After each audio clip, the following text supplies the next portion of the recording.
A graça do nosso Deus e Pai seja abundante em você, em sua família. Hoje eu quero falar para você sobre o serviço de Cristo, que é um serviço espiritual, o serviço mais nobre que há. Não existe nada mais magnífico, mais grandioso, nobre do que o serviço de Cristo. Veja, é dar continuidade àquilo que ele já fez, começou a fazer e fez em vida e no Calvário. Só Jesus salva. Então nós, como corpo de Cristo, como igreja do Senhor, aqueles que já estão em Cristo, nós levamos salvação, cura, libertação, restauração, edificação. Nós levamos o amor dele, a fé dele, a esperança dele, os dons espirituais dele, os ministérios dele. Nós levamos a justiça dele, a paz dele, a vitória dele, o poder dele, as obras sociais dele, o amor aos pobres, enfim, tudo que o culto, tudo que fazemos no serviço de Cristo é algo nobríssimo, é um privilégio. Toda a igreja deveria servir a Deus em Cristo para fazer o serviço de Cristo. Mas, infelizmente, sabemos que nem toda a igreja faz o serviço de Cristo, porque não estão andando em Cristo. Nós vamos ver aqui em Lucas capítulo 14, do versículo 25 a 35, sobre o serviço de Cristo é feito por aqueles que andam em Cristo, por aqueles que vivem em Cristo, por aqueles que entenderam, creram que por ser um serviço espiritual, a palavra é de Cristo, a obra é de Cristo, a vida é de Cristo. Tudo que é natural não pode ser feito no serviço de Cristo. E esses que entenderam, cumpre aquilo que está dito aqui. O serviço de Cristo exige abnegação, existe renúncia, entrega. E há uma classe na igreja, desde o início dela e em todas as épocas, que faz o serviço de Cristo. E essa classe são os discípulos, porque os discípulos eles não vivem para si, mas vivem para o Senhor e Mestre deles. Os discípulos creem, entenderam, tiveram revelação daquilo que eu já disse. Por ser um serviço espiritual, a palavra, a obra e a vida tem que ser de Cristo e não nossa mesmo. Então eles vivem essa vida de renúncia. E aqui o Senhor mostra de modo prático o que é a vida de um discípulo. É gracioso. O preço, a carne não gosta disso, a vida natural não gosta, mas é algo muito precioso. Não tem algo mais precioso e nobre do que ser um servo do Senhor e fazer o serviço do Senhor nele mesmo, em Cristo. Aqui diz que grandes multidões acompanhavam o Senhor, sim, e como é hoje, como foi em todas as épocas, mas poucos, infelizmente, deveria ser todos, é que faz o serviço em Cristo. E aqui ele diz no versículo 26, que o discípulo é aquele que aborrece a própria vida e os familiares, os mais próximos, que representa aqui o pai, a mãe, a mulher, filhos, irmãos e irmãs. Então, o serviço de Cristo é mais importante. Quando a vontade, o serviço de Cristo, a vontade de Cristo é confrontada pela vontade pessoal, pela vontade dos familiares, a pessoa, ela aborrece, ela detesta, ela não concorda, porque prioritário para ela é fazer a vontade de Cristo, para que o serviço de Cristo seja feito. Aqui também fala no versículo 28 no versículo 27, que o discípulo é aquele que toma a cruz todo dia. E todo cristão já foi crucificado com Cristo lá na cruz, está escrito. Mas o discípulo é aquele que experimentalmente vive essa vida crucificada. A vontade dele é crucificada. Ele não ama a sua alma, preserva a sua alma. Ele ama o Senhor, ele quer fazer a vontade do seu Senhor. E ele vive crucificado para si mesmo, crucificado para o mundo está crucificado para ele. Ele leva uma vida de cruz diária, ele morre todo dia e leva o morrer de Jesus todo dia, para que a vida de Jesus se manifeste nele. Aqui também diz que essa vida de discípulo tem um custo, um preço. O Senhor fala do versículo 28 a 30 de um construtor que coloca um alicerce, mas ele faz o cálculo, o custo, que ele vai construir uma torre. Ele não quer começar e parar no meio do caminho. e a obra ficar inacabada, porque as pessoas vão passar, vão ver e vão zombar dele. Começou e não terminou. Então ele vai avaliar para fazer com que a torre seja completa. Assim também é no serviço de Cristo. O alicerce já foi posto. O fundamento é o próprio Senhor Jesus Cristo. Agora, a gente tem que fazer avaliar esse custo. Qual é o custo? É negar a si mesmo, para não fazer a minha própria vontade no serviço, mas sim a vontade do Senhor, que é ouro, prata e pedras preciosas. A minha vontade vai ser madeira, palha e feno. E aí a obra vai ficar inacabada, as pessoas vão ver e zombar. Mas o que é feito em Cristo tem começo, meio e fim e é eterno. Além de ser completado, é eterno. Aqui também fala de 2 reis, do versículo 31 e 32. Um rei tem 10.000 soldados e tem o povo dele. O outro rei tem 20.000 soldados e tem o povo dele e vem guerrear contra esse rei de 10.000 soldados.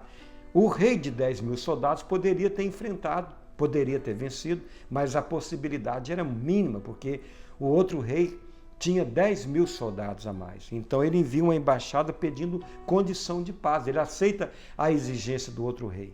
Ele renuncia. Assim também é a vida do discípulo. O rei, que é maior do que nós, não está longe, ele já veio. Se nós somos cristãos, o rei já entrou dentro de nós. Nós não podemos prevalecer contra ele. Ele é superior e nós não podemos mais governar, ser senhor, controlar a nossa vida. Deixar esse rei governar, porque aí ele vai fazer a obra dele em nós e através de nós. Assim o serviço de Cristo será feito na igreja e no mundo através de nós. E aqui também fala no versículo 33, assim, pois, todo aquele que dentre vós não renuncia a tudo quanto tem, não pode ser meu discípulo. A renúncia, assim, imediata, completa, é difícil, pode ser, é raríssimo, mas ela é progressiva, ela é crescente. Nós temos que chegar ao momento, tudo que eu tenho, tudo que eu sou, pertence a ti. Isso é o discípulo.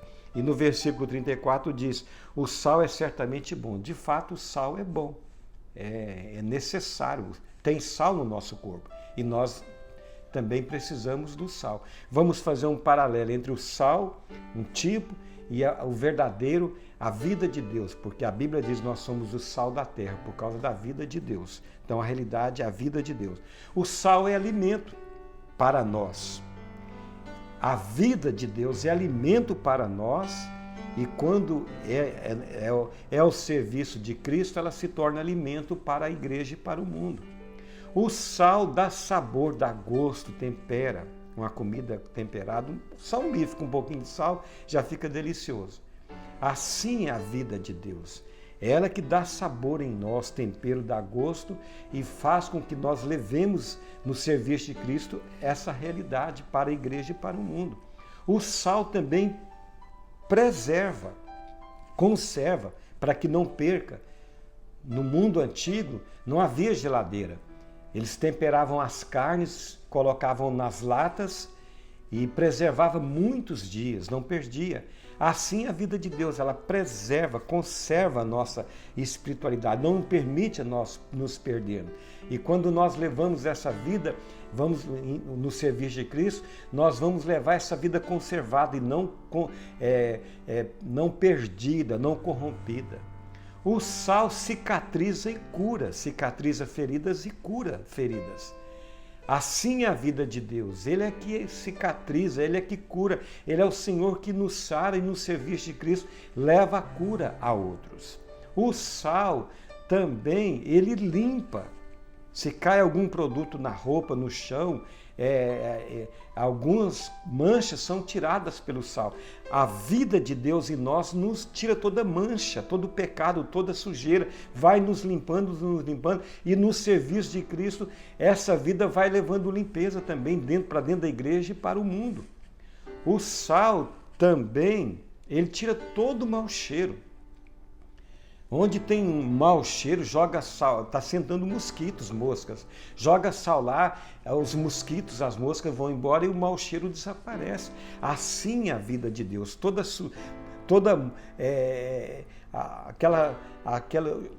aquela odor, aquele mau cheiro que é produzido pela carne e suas obras, é removido de nós. E aí o perfume de Cristo, o aroma de Cristo aparece e é levado no serviço de Cristo para os outros.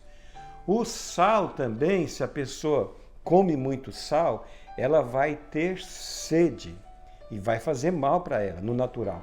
Para nós não, Jesus é a verdadeira comida e a verdadeira bebida. Quanto mais da vida de Deus nós comemos, mais sede nós teremos. Então mais vamos beber da água da vida. E nós vamos transbordar da vida de Deus e as pessoas na igreja e no mundo vão beber, vão ter sede de Deus por causa da vida de Deus, está manifestando no serviço de Cristo. Então, no natural, o sal tem seu valor, sua importância, muito mais a vida de Deus. Agora, o sal se torna insípido. Lá no natural, ele não serve para a terra, para adubo, e nem serve para o esterco, para preparar o esterco, adubar o esterco para ser usado na terra. Para nós, insípido é quando nós perdemos sabor. Deus está em nós, a vida de Deus está, mas está suprimida. E nós estamos fazendo o serviço não em Cristo, mas na carne, na alma, na mente, na emoção, na vontade própria. Aí fica insípido. Mas esse sal insípido, no natural, ele tem um proveito. Veja a graça de Deus. Lá em Jerusalém, nas cidades que nevam, todas as cidades que nevam, o sal era jogado no pátio lá de Jerusalém para as pessoas não caírem, machucarem. Nas cidades são jogadas nas calçadas para as pessoas não caírem, não machucarem. Nas ruas, nas estradas, para os carros não deslizarem e acontecer acidentes. Porque o sal derrete o gelo. Veja a graça de Deus. O sal em si tem proveito.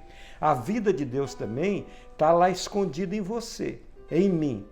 Mas se esse sal, ele é aplicado em nós, nós podemos estar ali quase caindo. Se a vida de Deus é liberada, nós não vamos cair. Nós podemos estar gelados, frios. Se a vida de Deus é liberada, nós vamos ficar aquecidos. Toda a frieza vai embora.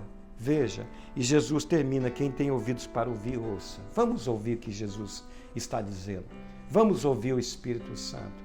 É o serviço mais nobre que tem na terra, servir a Deus e servir em Cristo, o serviço de Cristo em nós e através de nós. Você é um privilegiado, eu sou.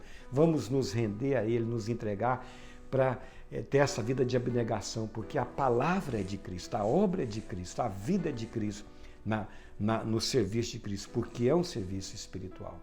E você que não tem Jesus Cristo, hoje é o dia da sua oportunidade de ser salvo, porque Ele já morreu por você, Ele já te perdoou, Ele já te salvou. Creia, receba, você vai ser perdoado agora, vai ter nova vida, o Espírito Santo vai morar em você, a vida de Cristo vai estar em você, e aí você também pode ser um cristão que não faz o serviço de Cristo. Claro, Deus não vai te obrigar a botar um revólver na sua cabeça, mas se você quer fazer o serviço de Cristo, se eu quero, temos que ter uma vida de renúncia, de abnegação. Que assim seja na vida de todos nós. Deus abençoe a todos, em nome de Jesus. Amém.